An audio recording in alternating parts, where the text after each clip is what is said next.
నమ్మకాలు, లేకపోతే పోతుంటారు వస్తుంటారు.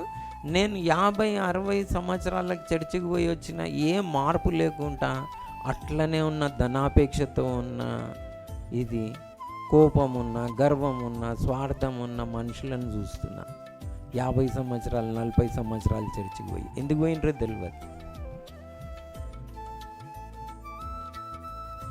చర్చికి పోయి ఇవన్నీ అట్లనే ఉన్నాయి అనుకోండి. చర్చికి పోయి ఏం ప్రయోజనం? ప్రభువా నేను 40 సంవత్సరాలు చర్చికి పోయినా కానీ పాస్ కాలే బాబు, అది నీ కేసు అంటాడు. దేవుడు ఏమంటాడు? 40 years నువ్వు చర్చికి పోయినావు, నా స్వరూపంలోనే మార్చబడలే, ఏం ప్రయోజనం నువ్వు పోయి? అది ఎట్లుంటుంది అంటే 40 years చర్చికి పోయి 10th పాస్ కాలేదు, 40 years స్కూల్కి పోయి. అలాంటి కేసులు చర్చికి పోయిన వాళ్ళు, భయంకరమైన కేసులు.